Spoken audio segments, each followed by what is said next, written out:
This is really rough for me, and even today I don't really want to post, but I'm going to do it because part of changing, rearranging your life and becoming a new person is doing things that you're not even comfortable with or even want to do. And that's where I'm at. This is a literal not wanting to do something but wanting to change your life nonetheless and doing it type of thing. And I think that this is sort of something that comes as you get older and wiser. You start to realize that, well, you get to a point where you're like, I want to change my life. And so I'm just going to have to do things I don't want to do, because if I'm not willing to take the action, but it's just not going to happen. All day long, I listen to my roommates cozying up in bed while I've been working out and making my smoothie and setting up my camera and shooting in the yard and coming inside and trying to get the right shot for my YouTube channel. And it's been a real challenge today because I'm burnt out and I'd rather be doing something else. I think I said that yesterday too. But it's true. It's like I'm learning a new habit here, and admittedly, I think as you get older, I mean, I know for me, I was so used to being an employee, going to a job, and even though I hated it and it was soul sucking, I didn't really have to put that much effort into it. The effort I put in was more just about tolerating and doing the work, and I had the work assigned to me, so I didn't have to really it was like either I did the work or I got fired, so I had to do the work for somebody else. I got paid very little, I was dissatisfied, I was bored, but I probably had more time off and more freedom at that point. Sort of more freedom, but actually I'm going to back that up. I didn't have more freedom.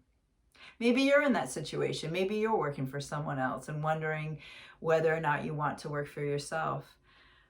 I would actually highly recommend working for yourself, because when you do get to spend your entire day doing for you, it's a really nice feeling. And I feel really blessed and grateful to be able to do this. And even though I didn't want to shoot a YouTube, I kept like shutting down my equipment and restarting it again and again, because I really wanted to do this. Even though it's so hard, I felt like the responsibility was to me, not because I'd fire me or call me into my office and tell me what a bad person I was, but because, well, I'm just doing this for me and it's so important, and hopefully doing it for you, someone out there who's going to see this and be inspired. And that's why I'm doing this, really, is for somebody else. I guess what I wanted to really get at today was talking about being an older woman and starting over and the benefits to doing it. I had a long life of near starts and a lot of fear and worry about perfectionism and self-hatred and, oh, now I'm getting vulnerable. And sense of worthlessness. So I got lucky. I got the chance to turn my life around, and I said, you know what, Laura, let's take this on. Let's do this.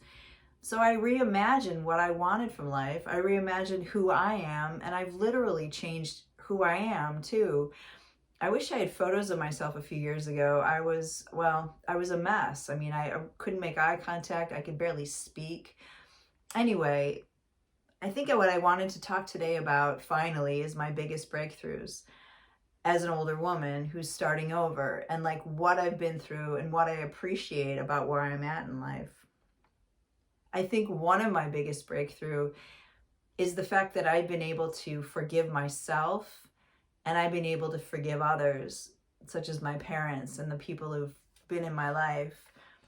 I've taken responsibility for what I've done, and I've forgiven myself for the fact that I didn't quite, I wasn't really a winner for my entire life. When I'm really being hard on myself, I think of myself as a big loser, but I'm not. I'm actually really excited to be here now, and everything I've been through has made me the person that I am today. And I think that's my second biggest breakthrough with the forgiveness part, is that everything I've been through made me who I am today, and I really like myself, and I'm excited about who I am. And I hope you can see that for yourself as well. Like if you're older and you're looking to change yourself, and maybe you're upset with yourself for like what you didn't do, then just forgive yourself, let it go, and understand you're just where you need to be. And that's really exciting. I also understand that as a woman my age, I've got a lot of strength and resilience. I've been through a lot. I've bounced back from a lot. And now I'm pretty wily and intelligent, and I can figure things out.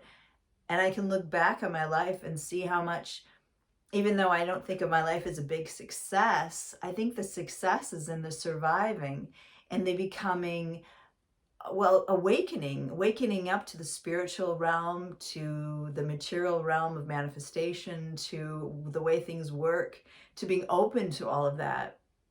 Because I think that one thing that can happen as we age is we become so set in our ways and we don't want to accept new ideas. No one can tell me what to think. I'm so smart. I'm so intelligent. I know it all. I think an important thing to remember as we age is that we don't know it all, that we need to live each day as if we're learning anew, and to allow life to teach us new lessons, because you never know what you're going to see or learn or hear or find out about. Things don't always end up as expected. I think in the manifesting world too, which I'm absolutely fascinated with, is that I made a plan. I made like an end goal, like what I want, and the traveling along the way, the trip along the way is totally different than I had expected. But I'm understanding that you cannot necessarily control the how, right? And that's really important. But I know my strong why, and so should you. You should know your strong why as well as what you want, but why you want it is absolutely important, because the why is what will get you through those days when you don't necessarily feel like taking your 15th take on YouTube, or baking that cake that you have to do perfectly at your bakery, or whatever dream you have. I don't know why I always think about baking as like one of my alternate egos. Anyway, I really appreciate being an older person. And I'm excited to be here. And I'm really excited to be doing this, even though it's such a challenge. And I know I'm going to change a lot. Right now, I'm mostly ranting, because every time I try to come up with 10 things I did or whatever I'm supposed to do, I just want to sit down and just talk to you, because I'm having this amazing experience, and I want to share it with you, and I want you to have an amazing experience too. I want to teach you. I guess that's why I love coaching too, because I have so many modalities and things I've learned, and that's an exciting thing about being older too, is that you learn and pick up a lot along the way. Anyway, I hope the best for you. I hope this has been a little bit of an inspiration for you on a snowy day here in Vermont. And I want you to know that, once again, you can do whatever you want in life. You just figure it out and know your strong why, and know that you are here for a reason, and that you are a divine being. And to forgive yourself for everything you think you didn't do right, and forgive yourself for maybe getting a later start in life. And know that you've got plenty of time to have an incredible life from here on out. Every minute is a chance to start over. And that's pretty exciting. So know that you are loved, and I'll see you, tomorrow. I'm going to shoot another one. We'll see what I come up with then. And I really appreciate you. And if you'd like to subscribe, you know where to hit that button. You can also give me a like or a dislike if you want to, or leave a comment. Let me know what you think. All right, I will see you soon. Take care.